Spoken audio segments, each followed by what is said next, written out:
네, 구독자 시청자 여러분 반갑습니다. 박 작가입니다. 바이든 대통령이 미국의 디폴트 위기는 없다라고 강력하게 주장을 하면서 오랜만에 미국 3대 지수가 다 나란히 꽤 큰 폭으로 오르는 모습을 보여줬습니다. 자, 이걸 보면 시장이 가장 두려워하는 게 뭔지를 또 명확히 알 수가 있어요. 바로 불확실성이라는 거죠. 자, 이걸 바이든 대통령이 이제 걷어준 겁니다. 자, 우리가 상식적으로 생각을 해도 이 거대한 국가인 미국에서 이 세계 초강대국인 미국이 디폴트 위기에 빠질 가능성은 지극히 낮겠죠. 그럼에도 불구하고 시장은요, 그걸 갖다가 담당자들에게 확인을 받고 싶은 거예요. 너 분명히 디폴트 안 만들 거지라고 확인을 받고 싶은 건데, 그거를 이제 바이든 대통령이 이번에 한 거고, 거기에 대해서 공화당 하원위원장도 마찬가지의 발언을 했습니다. 자, 이렇게 됐을 때 이 비트코인의 미래는 어떻게 될 것인가? 자, 그 부분에 대해서 오늘 좀 이야기를 해보고요. 알트 시즌이 시작된다라고 주장하는 분들도 있는데 그 근거들은 무엇인지, 그리고 이 시장이 어떻게 흘러가게 될 것인지 여러 가지 이야기들을 나눠보겠습니다. 네, 어제 미국 3대 지수가 모두 다 1% 이상 다 상승을 했습니다. 자, 모두 다 파란불이 들어와 있는 상태이죠. 네, 이유는 제가 서두에서 얘기했듯이 디폴트에 대한 우려들이 많이 사라진 겁니다. 자, 미국 정치권이 디폴트 가능성을 완전히 배제하고 부채한도 협상에 임할 것이라는 것을 시사를 했어요. 바이든 대통령이 기자회견에 나와서 우리는 채무 불이행, 디폴트에 빠지지 않고 예산에 대한 합의에 이룰 수 있다고 확신한다라고 얘기를 합니다. 자, 그리고 바이든 대통령의 협상 대상자가 이 공화당의 케빈 메카시 하원 의장이죠. 자, 이분도 CNBC 인터뷰에 나와가지고 우리가 디폴트가 되는 일은 절대 없다라고 얘기를 했습니다. 자, 그런데 미국의 부채 한도 협상은요, 전 세계 경제와도 관계가 돼 있고 여기에 얽힌 플레이어들도 셀 수 없이 많죠. 이거는 정치권에서 합의를 하지만 사실은 경제계에 어마어마한 영향을 미치는 일이죠. 네, 그래서 미국 재계의 최고 경영자들도요, 공개 서한을 보내서 정치권에 빨리 부채 한도를 상향해 달라고 경고를 했습니다. 자, 보시면은 뭐 헬스케어라든지 소비재라든지 아니면 뭐 유틸리티 같은 몇 가지 섹터들을 제외하면은 대부분은 파란불이 들어와 있습니다. 특히 보시면 뭐 테슬라가 좀 크게 오른 모습들을 볼 수 있고요. 그보다도 더 좀 극적인 건 은행주들이 또 상당히 많이 오른 모습들을 볼 수 있는데 그 이유를 뒤에서 설명을 드리겠습니다. 자, 먼저 어제 발표된 중요한 지표들을 좀 보겠습니다. 미국 주택의 반등세를 시사하는 지표들이 발표가 됐어요. 우선은 주택 착공 건수입니다. 자, 보시면은 4월 주택 착공 건수가 전달보다 2.2% 증가해서 140만 건을 넘겼습니다. 자, 그리고 이건 예측치보다도 소폭 상회하는 모습을 보이면서요. 지금 주택 시장이 상태가 괜찮다라는 신호로 받아들여지고 있습니다. 자, 주택 시장 지수도 마찬가지인데요. 이게 얼마나 많은 판매, 바로 앞에 소개드린 건 착공이 얼마나 들어갔는가고, 이번에는 얼마나 많은 이 판매들이 이루어졌는지를 볼 수 있는 주택 시장 지수인데요. 자, 이전과 예측치를 모두 다 상회하는 모습들을 지금 보여주면서 50이라는 수치가 나왔습니다. 여전히 주택 시장이 상태가 나쁘지 않다라는 그런 시사점이 됩니다. 자, 그런데 현 시점은 그런데요. 우리 향후에 주택시장의 흐름을 볼 수 있는 건축 승인 건수 같은 경우는 좀 미진한 결과가 나왔습니다. 자, 보시면은 141만 6천 건으로 지금 이전과 예측치를 모두 다 하회하는 모습들을 보여줬죠. 그러니까 지금은 괜찮지만 향후에는 주택시장이 다소 뭐 침체될 수도 있다라는 시그널로 볼 수 있는데 우선 시장에서는 전체적으로 좀 긍정적인 시그널로 받아들이는 것 같아요. 네, 그리고 은행의 주가들이 많이 오른 이유는요, 지금 지역은행들의 주가가 반등세로 돌아섰기 때문인데요. 지금 위기설이 돌던 웨스턴 얼라이언스 은행이 예금이 증가했다는 소식이 전해지면서 주가가 무려 10% 넘게 급등을 했고요. 이 영향으로 같은 지역은행들, 코메리카라든지 자이언스 뱅코프 같은 주가들도 전부 다 10% 이상 올랐습니다. 자, 거기다가 이렇게 지역은행이 오르니까 대형은행들까지도 같이 동반 상승을 해가지고요. 이 찰스 슈왑이나 JP 모건, 뱅크 오브 아메리카, 웰스파고 같은 경우도 대부분 다 3에서 5% 정도 다 상승을 했습니다.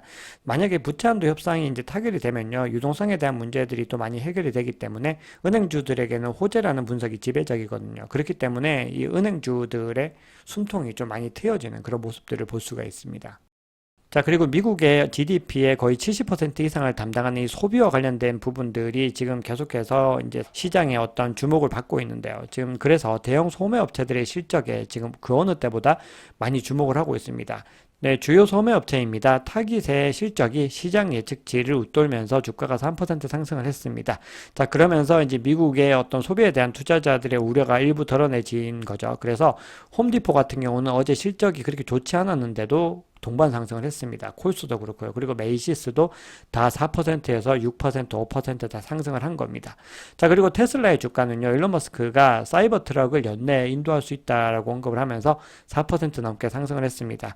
자, 미국에는 픽업 트럭 시장이 굉장히 크거든요. 지금 뭐 포드라든지 GM 같은 회사들이 다 석권을 하고 있는데 여기에 이제 테슬라가 가세를 하면서 굉장히 큰 파장을 불러올 수 있다라는 예측이 나오고 있습니다. 그리고 테슬라가 이제 세미 트럭도 이제 출시를 하거든요. 그렇게 됐을 때 미국의 어떤 전기차 시장의 판도를 굉장히 많이 흔들 수 있을 거라는 예측을 할 수 있습니다.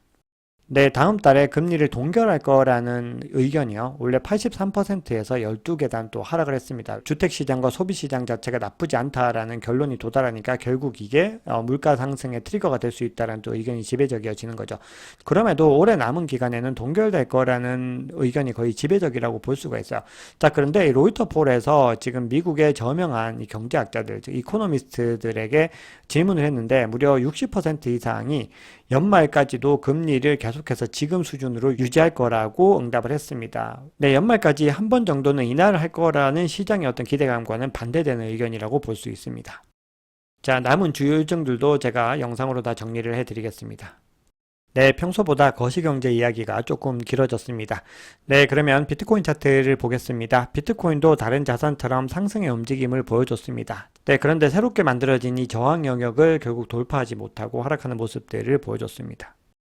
네, 어제 비트코인은 1.35%로 미국의 S&P나 나스닥과 거의 비슷한 수준의 상승률을 보여줬습니다. 자, 그리고 이더리움은 소폭 하락을 했고요. 전 보시면 도지코인과 뭐 라이트코인이 또 나름 선방을 하는 모습들을 보여줬습니다. 라이트코인은 계속해서 반감기 이슈, 반감기 호재들이 이어지고 있는 거고요. 도지코인 같은 경우는 DRC20 토큰이 만들어지면서 트랜잭션이 굉장히 왕성해지고 있어요. 그래서 지금 잠시지만 비트코인과 라이트코인의 트랜잭션도 잠시 동안 추월을 했거든요. 거기다가 지금 또 테슬라의 호재 뉴스들이 지금 나오고 있으니까 지금 도지코인이 계속해서 일론 머스크 이슈를 따라서 움직이는 그런 경향이 있거든요. 그래서 나름 좀 선방하는 모습들을 보여줬습니다. 네, 비트코인 도미넌스도 지금 48.18%인데요. 확고하게 48% 이상을 다지고서 어디까지 올라가게 될지를 또 계속해서 지켜봐야 되고 이 부분은 알트코인 시즌과도 관계가 있기 때문에 뒤에서 관련된 설명을 좀 드리도록 하겠습니다. 네, 공포 및 탐욕 지수는 51로 지금 한 계단 상승을 해서 여전히 중립 상태를 유지를 하고 있습니다. 네, CVD 차트를 보겠습니다. 먼저 파이어 차트를 보시겠습니다. 자, 파이어 차트는요, 지금 변동사항이 거의 없어요. 25.2와 25.4 영역에서 지금 매수벽이 존재를 하고 있고요. 이게 단기적인 지지선으로 작용할 가능성이 높다고 반복해서 말씀을 드립니다. 자, 그러면 CVD 지표를 보겠습니다. 보시면 조금 재미있는 현상들이 있는데요. 지금 갈색 고래가 이 지점에서 굉장히 많이 매입을 해서 계속해서 홀딩을 하고 있었죠. 그렇게 홀딩을 했는데 지금 보시면 가격이 상승하는 구간에서 오히려 이렇게 일정 부분 매도를 해서 차익 실현을 하는 모습을 볼 수 있어요. 근데 이 구간에 어떤 고래가 움직였냐 하면 오히려 보라색 고래는 물량들을 굉장히 좀 매입하는 모습을 보였어요. 그러다 보니까 이번 상승은요, 보라색 고래가 많이 움직인 부분이고 여기서 이제 가격이 좀 홀딩을 하게 된 거는 이 갈색 고래가 일정 부분 물량을 매도를 하면서 아마도 가격이 더 크게 상승하지 못한 것이 아닐까라고 생각을 하고 있습니다. 자, 그리고 나머지 고래들의 모습도 보시면 빨간색 고래 같은 경우도 보라색 고래와 비슷한 시점에 진입을 했다가 다시 매도하는 모습을 보였고요. 그리고 이 초록색 고래 같은 경우도 이 지점부터 꾸준히 매입을 하다가 조금씩 매입과 매도를 좀 반복하는 모습을 보이고 있습니다. 그리고 가장 작은 고래이자 개인 투자자는요, 이 구간부터 해서 계속해서 좀 꾸준히 매입을 하는 모습을 보여주고 있습니다. 네, 제가 어제 빗썸 보고서에서 이 부채 한도 협상에 어떤 결과가 나오든 비트코인에게는 유리하다라고 이렇게 보고서가 나온 걸 소개해 드렸죠. 자, 그런데 블룸버그 전략가입니다. 이 마이크 맥클론 같은 경우는 의견이 조금 다른데요. 자, 이분이 어떤 얘기를 했냐면은 만약에 디폴트가 일어나면 암호화폐나 주식 같은 위험 자산은 타격을 입을 거라고 전망을 했습니다. 그런데 빗썸 보고서도 그렇고 저의 개인적인 의견도 위험 자산의 경우 디폴트가 발생하게 되면 이 위기의 도피처로서 비트코인이 더 부각될 거라고 생각을 했는데 이분은 좀 반대로 얘기를 해요. 왜냐하면은 이 2011년에 미국 디폴트 위기가 있었는데 그때 주가가 크게 하락했다라고 얘기를 합니다. 자, 그런데 이건 주식에 대한 얘기고요. 비트코인은 그때는 주식과는 다르게 디커플링 돼서 움직일 거라고 생각을 합니다. 자, 그런데 뒤에 얘기가 중요합니다. 부채 한도 상향 합의가 이루어지면은 위험 자산은 랠리를 할 가능성이 높다. 예, 유동성이 더 공급이 되면서 더 크게 상승할 수 있다. 자, 이런 전망을 내놓고 있습니다.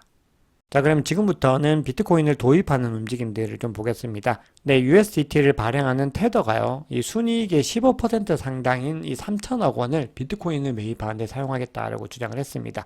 자, 그러면서 이렇게 얘기합니다. 세계 최초이자 세계 최대 가상자산 비트코인에 투자하는 거는 투자 자산으로서의 강점과 잠재력이 뒷받침된다, 이렇게 설명을 했는데, 자, 이게 무슨 의미냐면은 비트코인은 지속적으로 보원력을 입증을 했다. 지금까지 계속해서 등락을 거듭했지만 우상향을 거듭했고 미국에 혹은 글로벌 경제에 위기가 올 때마다 굉장히 중요한 자산으로 작용을 했죠. 자, 그렇기 때문에 상당한 성장 잠재력을 지닌 장기적인 가치 저장 수단이 될 것이다. 자, 이렇게 주장을 했습니다. 근데 이 주장이 굉장히 합리적이라는 증거들도 볼 수가 있어요. 자, 지금 시장의 가격이 지지부진하지만요, 글래스노드의 분석에 따르면 최근에 거래소에서 약 8억 달러, 무려 1조 718억 원어치의 이 비트코인이 유출이 됐습니다. 자, 이거는 지난해 12월 이후로 최고치를 기록을 했는데요. 네, 뿐만이 아닙니다. 최근 24시간 동안에도요, 무려 2만 개 이상의 비트코인이 암호화폐 거래소에서 빠져나갔습니다. 자, 이 얘기는 뭘까요? 거래소에서 개인 월렛으로 향했다는 것은 장기 보유 물량이 늘어나고 있다는 겁니다. 그러니까 가격이 지지부진한 상황이지만 장기 홀더들이 비트코인에 대한 믿음은 전혀 변동 없이 확고하다는 걸 볼 수가 있습니다. 자, 그리고 러시아 같은 경우는요, 이 세정 당국에 비트코인 최고 규제기관 임무를 부여했습니다. 지금 보시면 러시아 같은 경우는요, 계속해서 이 암호화폐, 이 가상자산을 지금 합법화시켜서 제도권으로 가지고 와서 활성화시키려고 하는 그런 움직임들을 보여주고 있습니다. 네, 글로벌 금융시장협회 GFMA가요, 암호화 분산 원장 기술을 사용하면은 연간 1,000억 달러 이상의 비용을 절감할 수 있다면서 규제 당국에 열린 마음을 가지라고 요구했습니다. 이 얘기는 미국을 겨냥한 것이겠죠. 네, 그럼에도 굉장히 좀 좋지 못한 소식들도 많이 있습니다. 지금 미국을 떠난다고 하는 암호화폐 기업이 무려 10배 급증을 했다고 합니다. 자, 소셜미디어 상에서 이 언급된 비율들을 빅데이터를 확인했더니 무려 10배가량 상승을 했다고 합니다. 그러니까 미국의 규제가 지금 굉장히 심각한 수준에 와 있다는 것을 볼 수가 있어요. 네, 그리고 영국 의회 같은 경우는요, 지금 암호화폐 트레이딩이 거의 도박과 같은 수준이기 때문에 도박과 같은 규제를 해야 된다라고 주장을 하고 있습니다. 네, 그리고 미국 SEC가요, 그레이스케일에다가 이 파일코인이 증권이라는 이유로 신탁상품 출시 신청에 철회를 요청을 했습니다. 자, 이 소식이 전해지면서 이 파일코인 가격이요, 3% 정도 하락을 했다가 좀 다시 반등하는 모습을 보여주고 있는데요. 앞으로도 계속해서 이 SEC가 개별적인 프로젝트를 이렇게 증권이라는 이유로 공격할 가능성이 높아졌습니다.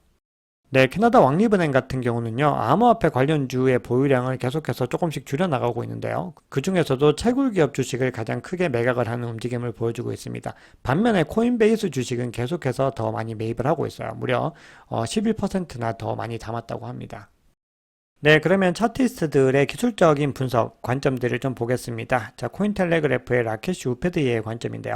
자, 우리가 기술적 분석을 얘기하기 전에 좀 강조를 드려야 되는 부분들이 있는데, 자, 이 관점들은요, 모두 다 이 차트상의 움직임만을 기반으로 합니다. 순전히 기술적인 분석인 거지 거시경제 여러 가지 변수들이나 이슈들을 반영하지 않고 있다는 것을 좀 이해를 하셔야 됩니다. 그러니까 그런 돌발 변수가 나오게 되면은 차트의 움직임은 많이 왜곡이 되기 때문에 그걸 반드시 감안하셔서 들어주시길 바랍니다.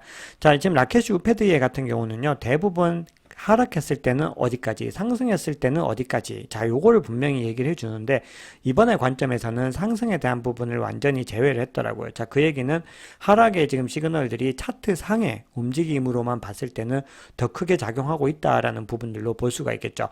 자, 그래서 이렇게 얘기를 합니다. 지금 27,694달러에 지금 22MA에서 지금 가격이 정체가 되고 있는데, 지금 이렇게 됐을 때 이 즉각적인 지지선인 26,500달러 아래로 떨어뜨리려는 시도가 또 나올 수 있다는 거예요. 그래서 이까지 충분히 떨어질 수 있고, 만약 여기서 더 하락을 하게 되면은 25,250달러, 늘 강조드리는 25.2K인데요. 여기까지 하락할 수 있는 부분이고, 이게 돌파당하면은 2만 달러까지는 순식간에 내려갈 수 있다. 자, 이렇게 주장을 하고 있습니다. 자, 오한다의 크레이그 얼람 같은 경우도 이렇게 얘기를 합니다. 자, 비트코인이 단기적으로 27,000달러 언저리에서 지금 다지기에 나선 것으로 보이지만, 지난주에 이 눈여겨봐야 할 지지대가 한때 깨졌기 때문에 하락할 위험이 남아있다라는 겁니다. 자, 그래서 26,000달러 언저리에서 지지를 받았는데, 여기서 더 높은 모멘텀, 상승 모멘텀을 생성하는 데는 어려움을 겪을 수 있다라고 주장을 합니다. 자, 이유는 유동성이죠. 뭔가 이걸 받쳐주는 힘이 있어야 되는데 그 힘을 받을 수가 없다는 거예요. 자, 그러면서 지금 가격이 하락하는 부분들 분들에 대해서는 너무나 당연하다고 얘기를 합니다. 왜냐? 올해 경이로운 움직임을 보였기 때문에 이 정도 조정은 불가피한 것이다라는 거죠. 자, 그런데 마지막에 이렇게 얘기를 합니다. 비트코인이 26,000달러 아래로 떨어지면 25,000달러가 잠정적으로 다음 지지의 수준이 될 것이다 라고 얘기를 합니다. 그래서 공통적으로 지금 25.2K 정도를 언급을 하고 있어요. 자, 다음은 스톡머니 리자드의 관점인데요. 자, 지금 가격이 여기에 형성되어 있는데 지금 헤드 앤 숄더 패턴이 지금 여기서 형성이 되어 있다는 거예요. 그래서 여기서 지금 하락을 했을 때 25 SMA까지 지금 하락할 가능성이 있다. 지금 25 SMA가 지금 현재 상승 추세에서 지금 봤을 때 이런 흐름을 보이게 될 거라는 거예요. 그래서 여기서 맞닿는 구간까지 갔을 때 이 지점이 또 공교롭게도 25.2K가 됩니다. 자, 그리고 이번에는 좀 중기적인 움직임을 언급을 하고 있는데요. 지금 피보나치 되돌림을 가지고서 지금 언급을 했어요. 자, 그러면서 이 수준을 봤을 때 피크였던 2017년 그리고 피크였던 2021년부터 이 흐름들을 비교를 했는데 상당히 유사한 흐름을 보였다는 거예요. 자, 그러면서 지금 현재 이 지점에 있는데 아마 타겟 지점이 61.8%에 닿을 것이다 라고 얘기를 합니다. 자, 그렇게 봤을 때 이 가격을 보시면 대략 5만 달러 정도 수준까지 상승할 수 있다는 거고 이 지점에서 다시 하락을 해서 다지기를 하고 다시 상승하게 될 것이다 라고 주장을 하고 있습니다. 다음은 더 장기적인 관점입니다. 자, 이분의 세 가지 관점인데요. 처음에 단기, 중기, 이번에 장기입니다. 지금 보시면 역 헤드 앤 숄더 패턴이 나오면서 지금 현재 지금 하락하고 있는 모습이 넥라인까지도 지금 이 지지 영역을 하락할 수 있다라고 얘기를 합니다. 자, 이번에는 큰 흐름들을 S&P 500과 애플과 지금 비교를 하고 있습니다. 그래서 이런 전체적인 시장에서 큰 규모의 어떤 자산들, 큰 규모의 인덱스들이 이런 흐름들을 보여왔는데 비트코인도 마찬가지 굉장히 비슷한 유사한 흐름을 보이고 있다는 겁니다. 그래서 아마도 이 지점을 터치를 하게 되지 않을까라고 얘기를 합니다. 자, 하지만 단기적으로는 지금 상승 추세들을 보이고 있죠. 그래서 지금 현재 이 구간에 우리가 놓여 있다라고 주장을 합니다. 자, 이번에는 캡틴 파이빅이라고 하는 분인데요. 자, 이분은 지금 비트코인 도미넌스 차트를 가지고 왔습니다. 그러면서 여기에서 너무나 견고한 저항 영역을 지금 마주하고 있다고 얘기를 합니다. 그러면서 여기서 지금 하락을 하게 되면은 알트 시즌이 올 것이다. 또 이렇게 주장을 하고 있어요. 자, 마지막으로 캡틴 파이빅의 마지막 의견인데요. 굉장히 좀 나름 시사하는 바가 있어서 좀 말씀을 드려보겠습니다. 자, 지금 비트코인은 이미 바닥을 찍었는데 그럼에도 불리시한 실제 대세장은 아직까지는 오지 않았다. 기다려보라라고 얘기를 합니다. 자, 그러면서 비트코인의 반감기가 지금 11개월 정도 남아 있는데 그때가 되면은 포모가 아마 폭발적으로 늘어날 것이다. 자, 이렇게 주장을 합니다. 자, 그러면서 굉장히 긍정적이면서도 그리고 인내심을 가지고 다음 불장을 기다리고 있어라. 이렇게 얘기를 합니다. 자, 그러면서 가장 중요한 얘기를 하죠. Keep buying and hold. 네, 인내심을 가지고 계속해서 꾸준히 모으고 이걸 계속해서 팔지 말고 가지고 있어라. 자, 그러면서 이 불리시 랠리의 시작은 아마도 6월이나 7월 달이 되지 않을까 또 이렇게 주장을 하고 있습니다. 네, 오늘 준비한 이야기는 여기까지입니다. 자, 여러분 차트상의 어떤 단기적인 움직임은요, 반드시 참고사항으로 활용을 해주시고요. 만약에 뭐 가격이 하락을 하게 되면요, 늘 박앤세일 구간입니다. 그래서 여러분들께서 생각하고 계신 원칙상으로 세워놓은 그 구간에 오시면요, 꾸준히 모으는 겁니다. 자, 그리고 상승을 하면은 그걸 이제 즐기면 되는 거죠. 계속 기다려주는 거죠. 그러다가 또 세일 기간이 오면은 조금씩 주워 나가면서 이거를 계속해서 홀딩을 하고 있어야 되는 게 이 투자에서 가장 핵심이다. 이렇게 보실 수가 있습니다. 자, 그럼 오늘 하루도 잘 보내시고요. 이 영상이 도움이 되셨다면 구독, 좋아요, 알림 설정, 댓글 정중하게 부탁드리겠습니다. 지금까지 박 작가였습니다.